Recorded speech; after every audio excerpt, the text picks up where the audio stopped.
Well, recapping our top story, NBC anchor Matt Lauer fired earlier today after charges of sexual misconduct. Lauer, who's been on the anchor desk at NBC, has been there for more than 20 years. We'll continue to bring that story as more details continue to unfold. In the world of politics, Democratic Congressman John Conyers also under fire today after questions of alleged sexual misconduct. Now, Conyers has admitted to saying that he will step down from the House Judiciary Committee in the wake of a recent investigation into the allegations of sexual misconduct. And we are now joined by our political commentator and analyst, Lee Bynes, who's here sharing with us a little bit about that. He's going to talk to us about this, and then we're going to get into North Korea in just a few minutes. But let's talk about this, because obviously Matt Lauer obviously dominates the news. It's early, it's fresh. But in the world of politics, we know that John Conyers is a high-ranking official in the Democratic Party. Conyers says, listen, I'm not stepping down, but I will move away from the House Judiciary Committee. What do we know, and what's going on here? Well, you know what, the floodgates are open right now with regards to sexual misconduct in this country, and I'm not just talking about Hollywood or D.C., but it's happening pretty much everywhere. Nancy Pelosi came out on a few of the Sunday shows and tried to give Conyers a little bit of cover, considering that the fact that the man is an icon. These aren't my words, those are hers. He's been around, he's 88 years old, and but the cover's not going to work. I mean, when I said the floodgates are open, pretty much anybody who has a beef is now coming forward, and they don't feel pressure, they don't feel fear. They feel that this is an opportunity to make their feelings known, and there's going to be a lot more high-profile names coming down in the future. I don't know where this goes, but and I don't want to make light of the situation, but these are job openings for a lot of people, including yourself as a professional on the air, who may have an opportunity coming down the line, because apparently there's not that many gentlemen left in the world, or if that is even a viable concept anymore based upon what we're seeing right now. And we know in Washington we also have Al Franken, who's still trying to get past his, and then you also have the candidacy of Senator Roy Moore. And so do we see this being a real thing going into 2018, where this is going to continuously be the topic of discussion, where we're going to see continuous allegations and women coming forward? Can we predict? I think we can definitely predict that there's going to be a lot of problems moving forward, and specifically with Roy Moore, considering the fact that he's been charged with a lot more serious crimes than the others, because he's been involved with young girls. We're talking about 14 years old, but he refuses to walk away from the race.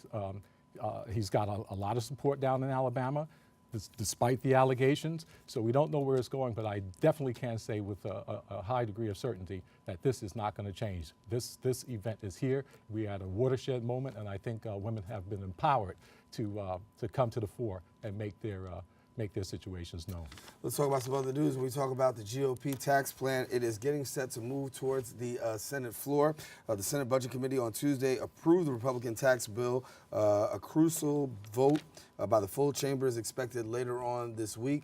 We know that a lot of people have been taking a look at this and saying, listen, when it comes to this tax bill, particularly Democrats, not a lot of debate, not a lot of conversation has been given to it. However, a very real possibility this passes. It's a possibility that it passes, but then again, we're looking at a moving target. There's a lot of people, and I'm not talking about the Democrats, I'm talking about with the GOP. We've got Jeff Flake, we've got John McCain, we've got Bob Corker. Now, those three guys literally have absolutely nothing to lose. They have gone on record time and time again indicating that they have real serious issues with President Trump. And so you add those three. You have those three that could sink this thing, along with Murkowski in Alaska.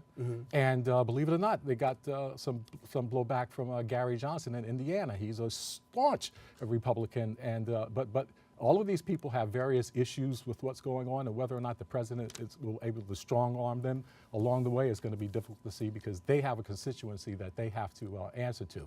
And Gary Johnson specifically, one of the reasons why he's one of the most important could-be no votes is because he is a strong Republican, but he's fighting for more of these cuts to trickle down to the small business community as opposed to being top heavy with the corporate community, because the corporate community are the ones that stand to be the big winners in this. Now, how do we drill down a little bit more on this issue? Is we want to talk about Gary Cohn. He's the president's economic advisor, former president of Goldman Sachs, probably a billionaire in his own right.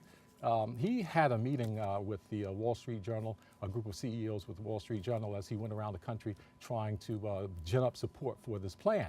He asked for a show of hands of all the corporate leaders in the room who would actually bring about would they reinvest? Would they bring their money back that they're holding outside of the country? Would they bring that money back and invest in businesses here? Mm-hmm. Not one hand was raised. Another major event that went down was the economics, the folks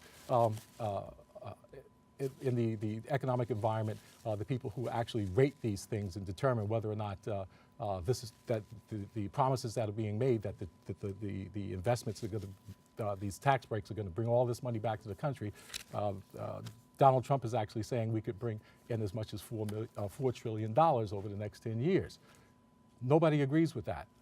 With a raise of hands, out of 42 well-respected economists, only one said that there's a possibility that that would work out. Now, this is not the first time it's been tried.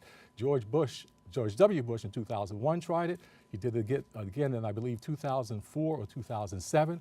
In each situation where they tried to lower the taxes for corporations so they could repatriate all of that money sitting on the sidelines, mm-hmm. What happened was when they got that dough back in the country, they just bought back stock and shares and strengthened their position in the market, but they did not turn into any kind of jobs with any pay raises that people could actually hang their hats on. I got to get into this other subject too before we change that quickly. Sure. That is the issue of North Korea. When we talk about North Korea, looking at what's going on, it said Tuesday night that it has conducted a successful test of a new type of ballistic missile that would, quote, put the whole United States mainland within range. Mm-hmm. Now, what do we have to say about this? Well, we're in my lane now because international issues is what I cut my teeth on. The North Koreans, we've talked about this before.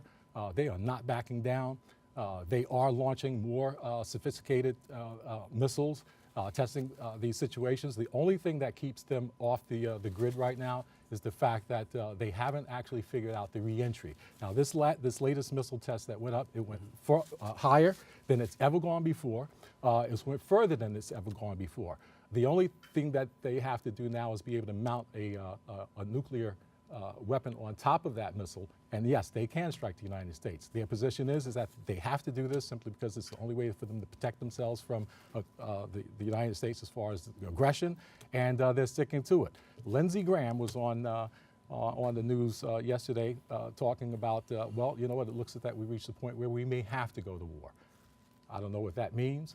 I don't know where we're going, but we do have someone in the White House right now where a mindset is questionable at best. So we're pretty much in a wait and see mode. But this thing is heating up.